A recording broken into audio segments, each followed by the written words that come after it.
Hello and welcome to Uncommon Success. My name is Jeff Pfeiffer and this is my lovely daughter Rachel. Hi, we want to share with you our story about how we started the businesses that we started. We are serial entrepreneurs and we want to encourage the listeners, which is you, that you can start a business from nothing without knowing much about an industry. And we will share our stories and also interview other people that we know who also own businesses. We hope this is an encouragement for you. Welcome back to our podcast. This week we have an agenda. For those of you who didn't listen in last week, Dad told me he had an agenda and just goofed off. So we are here prepared. I'm prepared. My agenda was perfect. Was perfect. It was humorous. You all said you loved it, so that's all that matters. Oh, wow. Okay. All your fans. See. Okay, we're going to have a boring agenda today. Go ahead. Okay, so my question to you, sir, is what kind of decision, I want you to think about your life. Right. Like, it could be business related, personal, whatever. Okay. When have you had to make a decision? And tell me about it. Well, the biggest decision that I ever had to make was the decision to be born. You had no input whatsoever. Oh, that's right. That wouldn't be a good example. That's a terrible example. Okay, so there was a time, it's not funny though, it's just sort of reality. Okay, well that's fine. I used to be the executive director of Pennsylvania Christian Endeavor. It's an interdenominational youth ministry. So I worked with teenagers and so on, and pastors and youth pastors and parents and so on. And it grew a lot. When I started there were less than 200 people attending the statewide programming. When I left, it was 14,000 people. So is this like a seminar? Like when you say attending their programming? No, we did we sponsored like Christian Days at Six Flags Great Adventure. We organized it. I was the spearhead of that. And then we had camps and retreats and. So you're saying total, in training. Combination, there was like 200 people total? When I started, all they had was a state convention once a year, and they had less than 200 people attending. So I added to that a youth choir that toured during the summer. You of all people leading. That is pretty funny since I can't sing worth a hoot, but I enjoyed being part of that. And then we added disaster relief work camps where we traveled anywhere on the East Coast where there was a natural disaster, a flood, hurricane, tornado. And then we added Six Flags Great Adventure in New Jersey as a Christian youth group thing. Yeah, we had. For those of you listening from out of state, because we have a lot of those. We did training seminars for youth pastors and youth workers. So, and then I would do speaking as well. Like I would speak in churches or at camps, be the retreat speaker or different things like that, schools and so on. And at the same time, I was the youth pastor at our local church. Okay. And it went from having like 10 people when I started, and we were up to almost 40. And both of them became a full-time job. And it's like I was trying to do two full-time jobs while having 2 children of my own. Right. And you guys were small at that point. And I had to make a decision. You know, I couldn't keep doing both. I needed to give one or the other up. And the logic that I used in hindsight probably wasn't very good. Okay, well, that's good. We're going to learn from your mistake. Well, the mistake that I made was I thought, well, now, it's easier to find a youth pastor to come and take on the youth group and lead the youth ministry in the church. Okay. But it took years for me to learn what I did to be the director of a Christian ministry. And it would be harder to find somebody to fill those shoes. Okay. And I felt that I could impact more people, the number of people, by staying with Christian Endeavor, whereas with a youth group it would only be, 40, 50, 60 kids. Sure. So I chose to give up the youth ministry position at the local church. And the regret that I have is that I missed out on you and Brandon growing up in a great youth ministry experience. And you both plugged into youth groups at other churches, but... But you weren't involved. I wasn't involved, and I really missed out on that. I mean, I wish that we had those experiences. I feel like you and I, that we're having that experience. Just a little bit later in life. Yeah. I mean, we're doing life together, Yes. in so many ways. But Yeah. Brandon's just such a neat guy, and I love him so much. And he's my favorite son. And an only son. that too. But I miss not being with him and doing stuff with him. Yeah, because he's not involved in our daily life, Yeah. with work and He businesses. doesn't live across the street. No, he doesn't. He I lives do. like 40 minutes away. So that's why you don't want me to make a lot of money so I can buy a house. You don't want me to move away. That is right. I'm trapped across the street. That's right. Yes. I have to buy my friends and I have to buy my family to stay close. Yeah. So, well, with Brandon, like, when he was in junior high, and that's really when our relationship didn't stay as strong as it was. I mean, we used to do all kinds of stuff together. We'd go for bike rides regularly, and we'd play catch and baseball and football and basketball, and we'd do all these things together. And when he was in junior high, I went to watch him play soccer and basketball and the sports he was involved with. Didn't miss many games at all. Right. But it just wasn't the same. Whereas if he was in the youth group, I could have had a greater impact on his life. And I just think it would have made our relationship stronger. And now, I mean, it's a very positive relationship he and I have. I mean, we're friends for sure. Yeah. But it's like the intimate daily building of a great relationship isn't there yet. And I hope that our life circumstances change that he and I can have that same relationship that you and I have. Yeah. Yeah. Okay. So I wish that Wow. I had stayed with the youth group at the church and done that rather than Christian Endeavor. Well, you kind of threw me for a little wrench here because I was hoping to learn something from your experience, and I feel like when you were explaining your logic behind making that decision, it made perfect sense. Like I would say, yeah, if you have the greater impact, you can like the greater impact is really what it comes down to in that career path. And I feel like you made the right decision, but on a personal level is very different. And you made the wrong decision on a personal level. So there's really like, what? Maybe this does tie into it because later on I say there is no right or wrong sometimes in making a decision. Right. So for this podcast, I wanted to focus on decision making in our lives. We have big decisions that are happening, and we can't go into all of them, but it's something that we as humans have to deal with on a daily basis. We have to make decisions whether they're big or they're small, and sometimes it's how do you decide? And if you have a business, sometimes it feels like a life or death situation depending on which way you go. So for us, our current, like today, we had several meetings. We had 3 meetings today so far. Totally different topics, but the first was mostly about our horse ranch. Right. And it's currently for sale, as most of you listeners know. And what we're running into is there's a lot of interest in the farm and like in purchasing it. We have so many people that say they want to buy it. They're going to put in an offer. They come 3 to 5 times. And then we don't see an offer. And currently we're told that there's 2 offers that could be coming in, but you and I are kind of like, well, we need to know now. And there's a few reasons why. So with the house, the roof started leaking, which is the worst time for a roof to start leaking and need replacing. And the house at the ranch. Yeah, the house at the ranch. So the house we're trying to sell has a leaky roof, so we want to fix it for the potential people that might come buy it.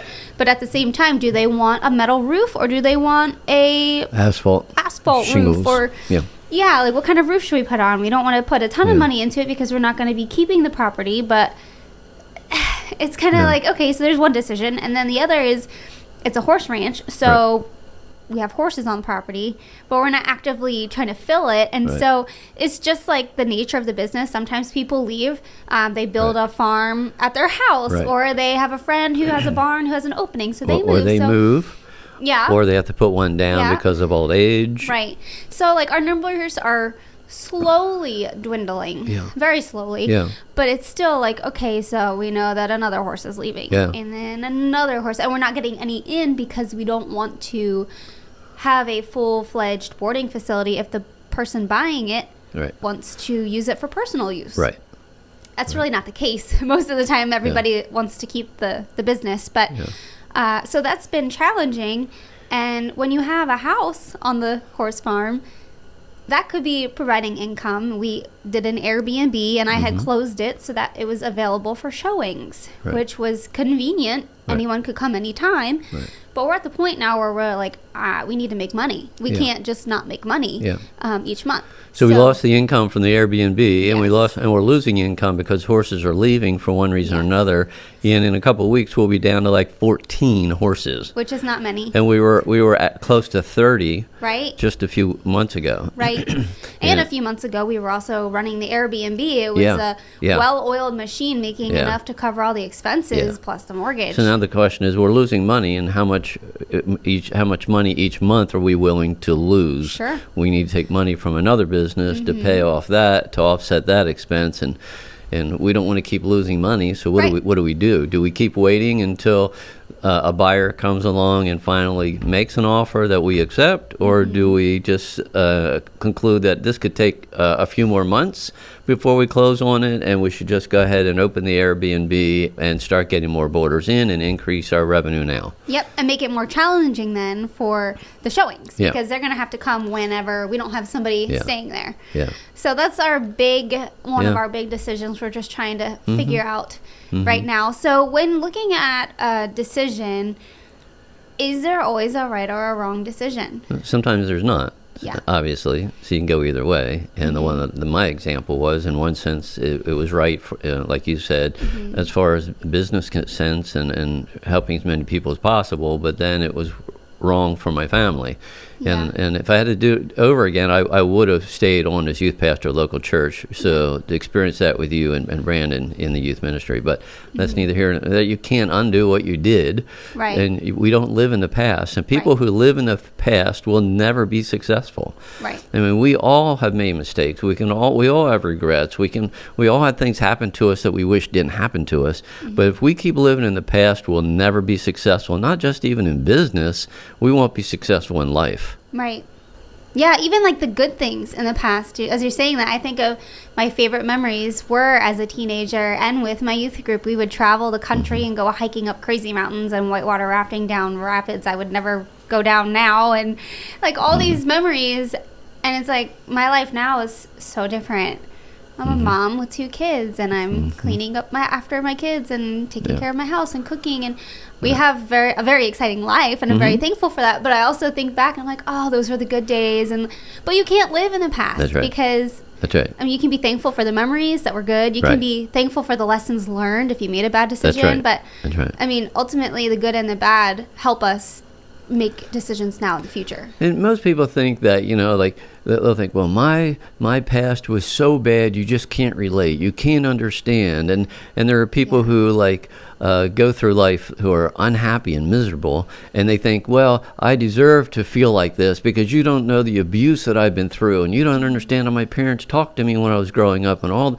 But it's like, that's not necessarily true. Right. And I'm not going to share my laundry here. Right. But I mean, as a child, it would, cause people's skin to curl if they heard some of the things that happened to me as a child. Yeah. But I mean, so my childhood was worse than most. It was bad. For sure. It wasn't the worst, but it was worse than most. And it's just that I don't live there. Yeah. I learned from that. I grew from that, and I'm thankful that I wasn't the kind of parent that my parents were. I'm thankful that situations that happened to me didn't happen to you or Brandon. And so rather than being angry about it, or rather than being the kind of parent that my parents were to me, I wasn't to you. I broke that chain. Right. And so now you and Brandon are living, successful, positive, healthy, encouraging lives. And so the chain has been broken from the previous generation before me. Yeah. And I'm thankful for that. I'm thankful that I learned from the past rather than it adversely impacting me and ruining my life. It enabled me to help other people's lives. Yeah. Yeah, for sure. I mean, I could say the same. I've been through a lot of hard times, and there was one, actually, it's in my notes, again, I'm not going to air my dirty laundry per se with details, but there was a season where I was separated from my husband for 10 months and I lived with you and mom with the kids.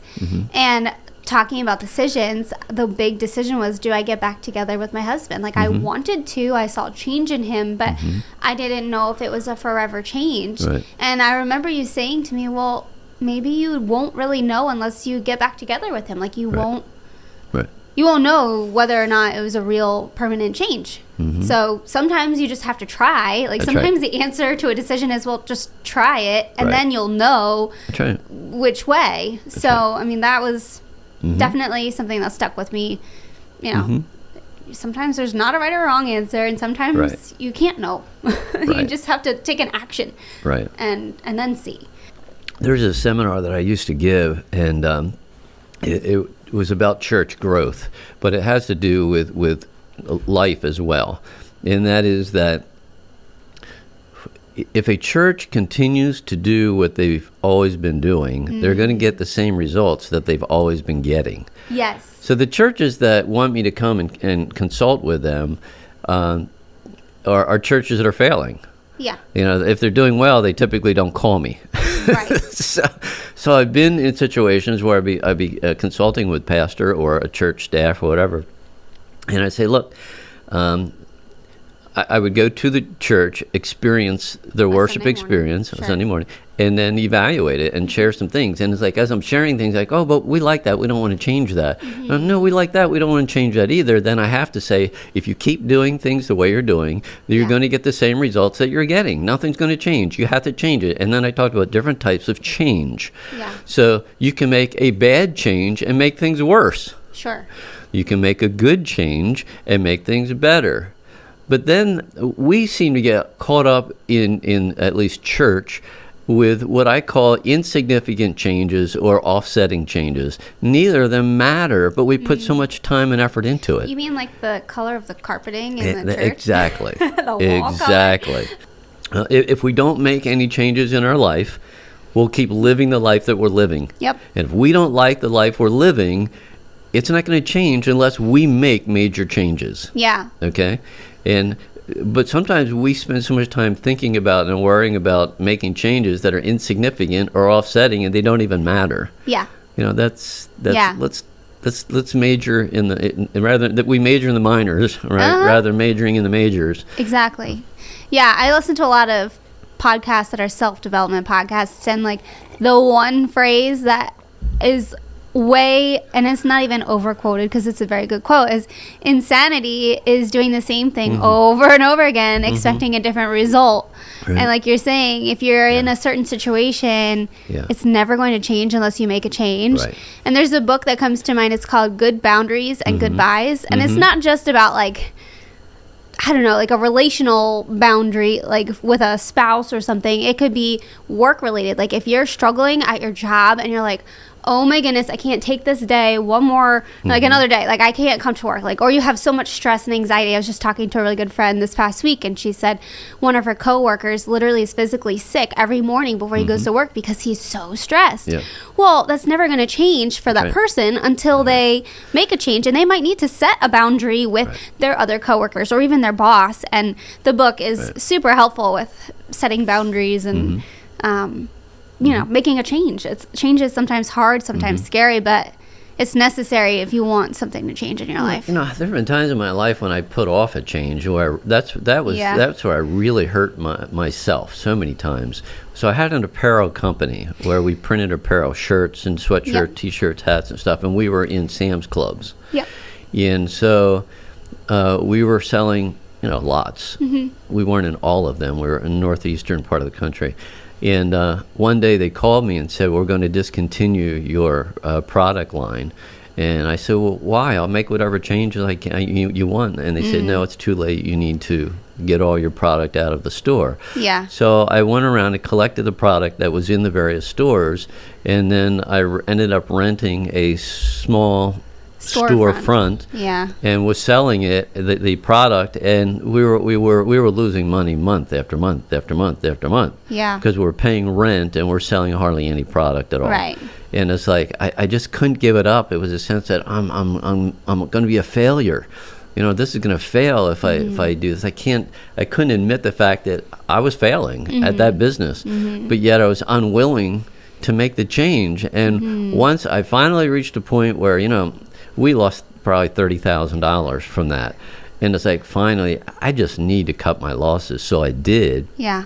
And after I did that, I felt so relieved. I thought, man, I wish I had done this months ago. Yeah. I kept it going for like 2 years. Wow. And it's like, if I had cut these losses right from the start, I would have saved a lot of money and a lot of headache and hassle. It was just a hassle. And so there have been a number of times in my life where I wish I had cut that off sooner, and made that decision. But I guess pride, really.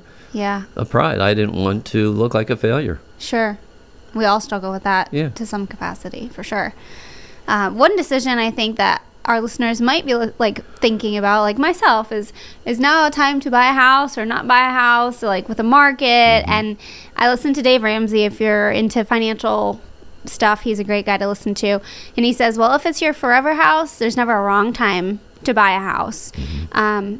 But for me, I just recently went to look at a couple houses, so that's why it's fresh. But this can relate to pretty much any decision. So what I did when I was done looking at the 3 different properties is I made a pro and a con list for all of them. So I could see in front of me, okay, so if I make this decision, it's about the consequences, right? So when you make a decision, there's a consequence, whether it's good or bad. And sometimes you don't know, so sometimes you have to try. But with the house, right? So there's the price. So obviously one is cheaper than the other. Location is on that list. Location is somewhat important. And then what are the amenities? How many bedrooms, how many bathrooms? And they all were pretty much the same. So that, didn't make a decision. But the yard, right? So 2 of them were a single family home with a yard, and then one was a townhome where there really is no yard. But that could be a pro and a con. For me, I want my kids to just go outside and play, but in the townhome community, they can't do that. I wouldn't want them to just be out there unsupervised. It's just me. I'm used to living in the country with no neighbors, and you can just go play, and I'm not worried about you. Right. So, but then not having a yard could mean, hey, I don't have to cut my grass. That's right. Yeah. That's time that I'm saving. So having the pro and con list does help sometimes when you're trying to decide something. Okay, your consequences are, I have a yard and I have to cut the grass, or I have no yard but I don't have to cut the grass. It saves me time. So that was just a little suggestion. Is a pro and con list is definitely helpful. When we were just throwing around the idea of filming a reality show, I made a list, a pro and a con list, because again, pride. I didn't want to start something that I couldn't finish. And I think that's somewhat biblical too. This is kind of like a heavily biblical podcast today, but you don't start building a house unless you have a good foundation. Right. And you don't want to start a project that you can't finish. So for me, I was worried about putting myself out there publicly saying, hey, we want to film a reality show, but then looking like a fool. That's right. Mostly because we didn't know how to do it or how to start. Right. But I just felt led to just try. The worst that can happen is you don't succeed, but you learned a lot. Right. And sometimes it takes a long time. It definitely took us longer than I expected to get to where we're at today. It's exciting. It is exciting. When we started this process, I didn't tell anybody that we were pursuing a reality show for months. Yeah. Because I didn't want to feel at first it's like, could it happen? And I thought, it's not real likely. How many people wish they had a reality show and want it to happen? And, it's probably not going to, I didn't think it was going to happen when we first started. But, it's I think that positive role models are needed. A good TV program is needed. Let's try it. So we started it. Yep. And we started to pursue it. But I didn't tell anybody for months because I knew as soon as I shared it, I remember sharing it the first time and thinking, oh, they're going to think that, this is really silly. And it's yeah, right. This is really going to happen. And, but you don't know. It's calculated risk. There's risk no matter what you do. And zero risk does not exist. Yeah. When making a decision, there's always risk. Yeah. And most people have a tendency to fear the risk more than the potential reward. Yeah. When it comes to owning a business, how many people wish they owned a business, but they didn't have the courage to try. Right. because of fear of failure. Yeah. And look if at you Michael fear Ford. failing, then you're going to fail at a lot of things. You're just not going to succeed at a lot of things. Yeah. So the more we fail, the more we succeed. And if we aren't succeeding, it's because we're not failing. We're not trying enough. And it's like, if we would have failed at the TV show, and we still may, we don't know if we're going to be picked up. Yeah. You know? But I mean, again, that all comes down to what do you define as failure? We had a whole crew here. We have 3 different editors touching it. We have episodes, and they can go to streaming platforms. Like if it's not sold to a network, it's going Right. to a streaming platform. Right. That's a success in my mind as a Right. win. It's not a failure just because it's not on a major network. Right. You know, we tried and we have something to show for it, and we Right. learned a lot. Right. So And being the star of the show, that really makes me proud. here he goes again. His pride. Talk about pride. I'm going to wrap this up, and we will see you in the next podcast. Very good.